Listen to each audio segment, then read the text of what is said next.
Okay guys, welcome to the training about how crowdholding started and also a bit of the philosophy of why we're doing it. And I'll tell you a little bit about myself, which I was mentioning to you guys earlier. So I was in actually the United States Peace Corps when I first arrived here in Europe, and this was around 2010. And I was stationed in the Republic of Moldova. And if you're not familiar with the Peace Corps, it's like it's a volunteer service that Americans sign up as part of it's a U.S. government program where you have to live for over 2 years in a sort of a developing country, and your goal is actually to help them in the community you're staying with, help them with infrastructure projects, community development projects, business development, also teaching them about English, etc. Sort of a diplomacy program. And roughly there's like 8,000 volunteers, Americans in the Peace Corps, like as we speak right now, all over the world. I believe they're actually maybe in Vietnam as well. Oh, yeah. So this is how I actually came here. Really started my what it was like to be an entrepreneur, because I was living in a rural village in Republic of Moldova. I had to learn Romanian. My partner was a mayor, a woman mayor, in this small village of 1,000 people that I worked with, and we built different projects there. Built a new library for them. We added gas heating into the school. We set up a cinema that for the kids and people in the village to pay for, and then we used that money to fund a tech library in their village, because it was 20%. 20% of the people in the village only knew how to use a computer. So 80% didn't have internet, didn't know what a computer is. So we made sure to step it up, get the kids to learn how to use computers, because that is the future for them. And so then after this, when Peace Corps ended, I was there around 3.5 years in the Peace Corps. I came to be a Shay. Same program as Maria in SEMS, like I was telling you guys. And this is where I started studying business administration for a master's degree. However, though, I dropped out. I came very close to finishing, actually. Roughly, I think I had 2 more classes left, and I would have been done. But there was a lot of work with the thesis, a lot of work with the final exams, which were very difficult in the school. So for me, it was more important to actually start a business. I was ready for it. And I also wasn't happy with what they were teaching in the school either. In the school, a lot of the books were dated back in 2008, 2009. Even in marketing class, you didn't even go over online marketing. There was a lot of problems I saw that stuff was being outdated. And when you're especially in the business field, everything needs to be really up to date now, because IT is developing like crazy. As you know, we're in the blockchain industry. And a couple years ago, what you see today wasn't really around. So to be up to speed, I noticed that was a problem with me. I'd rather have got my hands dirty learning it the real way, being in a business, to be educated more. So that's why it made me realize I needed to drop out. So then, but during when I was still in school though, I did a couple crowdfunding projects. So this is what started getting me interested in the concept of crowdsourcing. And I helped this company, Angie, which was a security, anonymous security system in your house. And then I did our own project with our other co-founder, Alex. This was a hydroponics system where you could grow plants from a jar.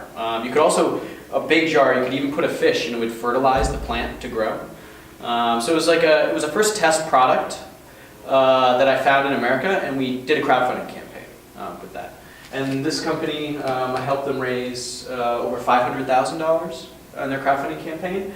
And then we bootstrapped this with no money with Aquajar and raised $50,000. But also went through all the pains of how you even distribute, supply chain. Basically all the costs went to the issues with the supply chain on how you can distribute globally a product. Which made me actually find out that there really is such thing as free trade in a way, because instead of having the free trade, what's happening is all these companies and brokers you're going through all these payment processes through them. where you have to be legally this, legal this. If you make a mistake, it's a fine. So it was actually a lot of cost for the small guy in free trade. It's not really workable.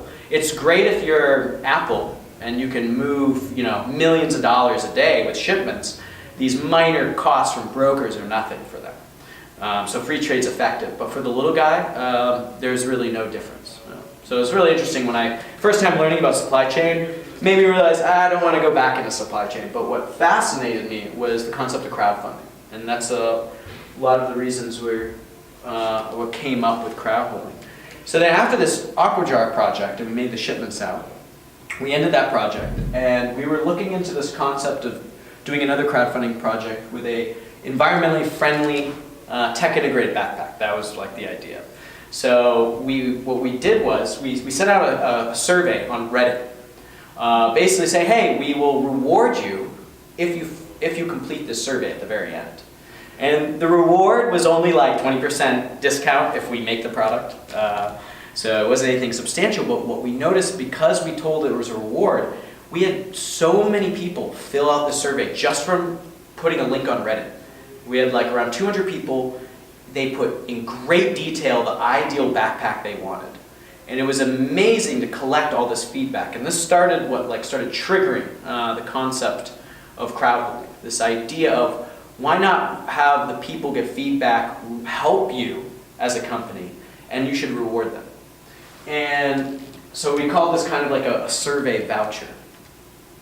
And around the same time, I was reading this book by Peter Diamandis called Bold. And Peter Diamandis really believes this decade we're just entering right now is going to be the development for crowdsourcing in the future. It's like the next step of technology to move faster, is the idea of bringing millions of minds together and creating something and then making it.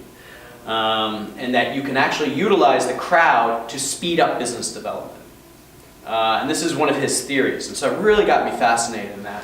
At the same time, he wrote about this case study of Henry Ford, and I believe it was, don't quote me if I'm wrong, like 1916, where Ford went to his shareholders and he told them, look, the $40 million dividends you get yearly, you're not getting it this year. I'm going to give it to my employees and my customers. So this was very odd. Like, the shareholders were like, what the hell are you doing? And the Dodge company, who owned 10% of Ford Motors, was like, no way, we're suing you for doing this. And Henry Ford in court even said, he's like, not only is this good for society doing this way, but if I give this money to my employees, they can now afford to buy our cars, and they will buy our cars. If we use this money to reduce the cost of the cars, we'll have more people own our vehicles. So in the long run, this will increase our stocks much more than if you would have received these dividends as shareholders, because we're giving it back to the most important people, employees and customers. So that was a very interesting concept for way back then. And and as you know, as this has grown on throughout history, it used to be in 1950s it was 10 employees represented the CEO's salary, just 10 employees. Now it's going up to almost 400, 300 and something. So this type of concept is backwards what actually evolved. And instead made the people, the shareholders, the executives, the owners, to own most of the money, while people under had much less these days.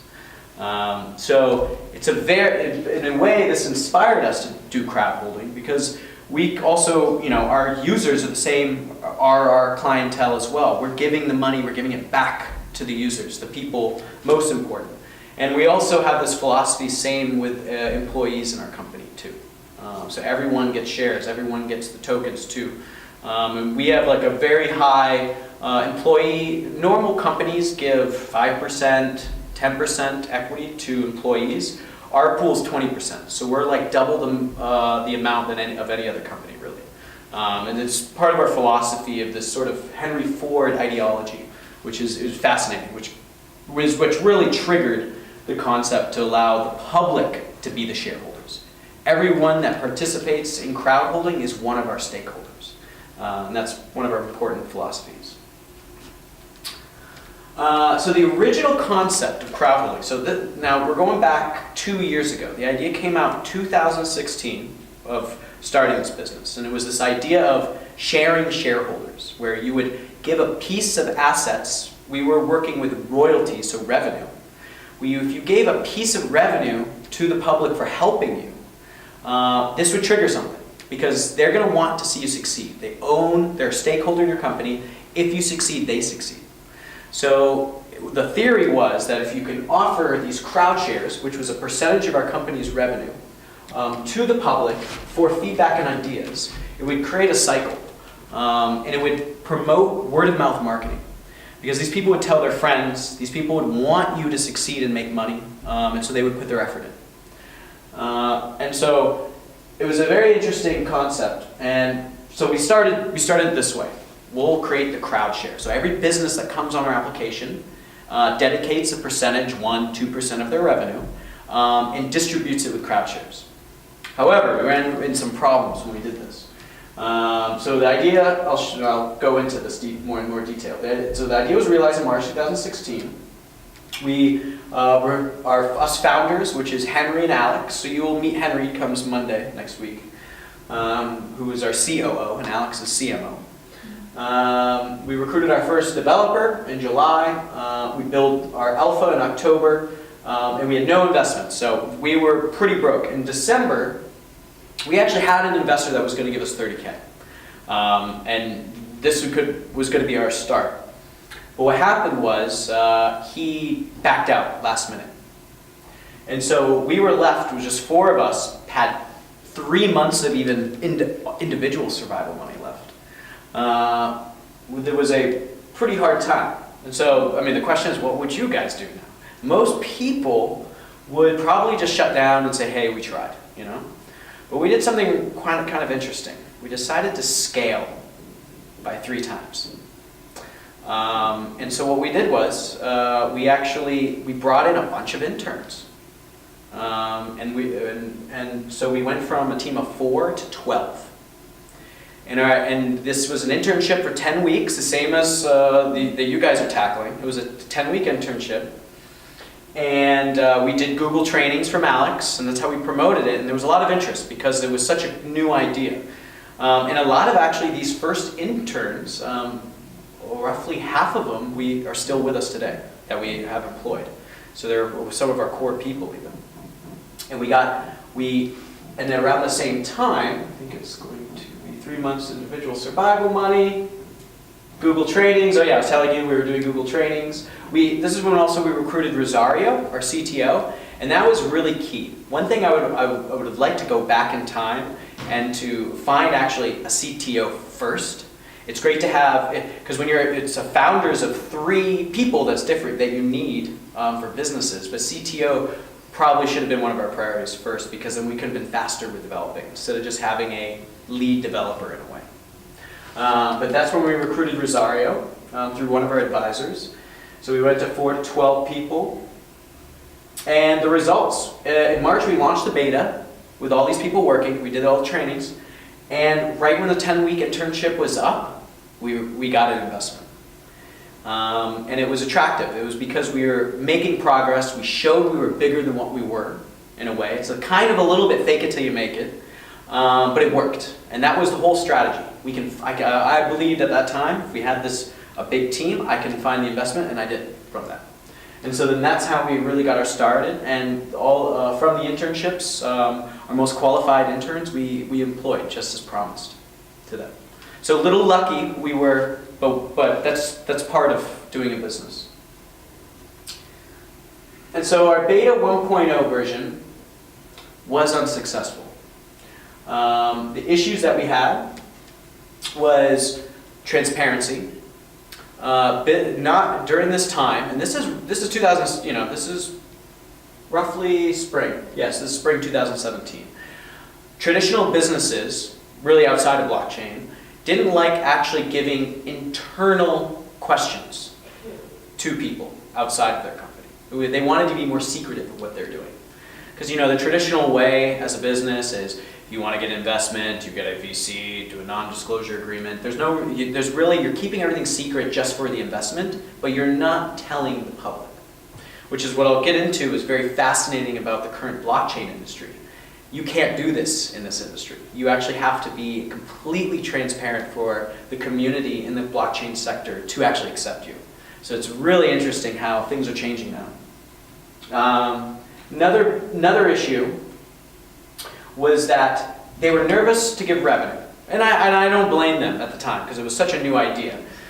We were working at ideas that you could recycle your crowd shares, so it would, after a year, it would end, and then it would go back to the company and then they could recycle it to more people with feedback. So we're figuring solutions, but people were really scared to give a percentage of the revenue. Now, the whole reason for them to do that was that they wouldn't have any huge cost to get their startup started. We were trying to work with companies at the early stages. But that would have taken a lot of time to develop these companies, especially when these companies don't have money and you need to find actually a way to have a revenue model and to earn money as a company. Another issue, I'm trying to remember, what was the book? Oh, okay, yeah. So also we had so many different companies just testing it that we invited for free that were from all these different industries. So the users that were coming on, it was very difficult for everyone to know something, if you get what I'm saying. In order to cover all knowledge, you need a massive amount of people, right? Which was another issue. It was too spread out, the topics. And that's another reason why we went into one segment, as you see that we're in the blockchain cryptocurrency sector. So, during this time, though, even though we knew it was not kind of working, but the goal was to find a way, right? We had actually an investment company, VC, was going to give us $250,000. It was like 3 investors total. They were the biggest investment of the 250. And then all of a sudden, these guys, they backed out because around this time, and we were about to even sign the documents, we are going to go do an ICO. We're going to go the crypto scene. Because the same concept of revenue shares is exactly what companies are doing in cryptocurrency. They're creating their own token asset where people become stakeholders. But now they've invented a new asset, which is a utility, where it's a currency in the application. And there's one easy way to understand how this whole thing works is I always like to give an example of going into an arcade as a kid. So when you go in an arcade, you put $1 in or your Corona, and you get in returns these tokens. And only in this arcade you can spend these tokens. You could even go and get a hot dog. The only catch is even people who work in the arcade also get paid in those tokens. And they only when they leave to go on the outside, they exchange it with the currency that's in the outside. So that's kind of how the system works. And what this does is it makes everything more affordable. In a way, think of it like a credit system. Now you don't have to do massive cost bank-to-bank transfers. Because that means you can do peer-to-peer with anyone who spends money in your company. It's directly peer-to-peer. There's no third party taking their cuts. I mean, you can even think about how you spend, and then the question is, what is value? Value of these currencies. If they have this currency so they can get a service, just like you spend dollars for a service, you're doing the same thing, but you're spending that company's token for the service or for the product. And so this is what it does, cutting costs overall for all businesses, and it makes it peer-to-peer. So you as a person have your own wallet and own ownership of what you're doing. And there is no third party have a say in what you have in your assets. And so they dropped us, and then this was a huge problem. We spent the $30K. We actually couldn't even afford the next month's salary and we were going to use this money to help us launch our ICO too. So what we did, we decided, okay, screw this, let's go right ahead. Let's launch an ICO and bootstrap it.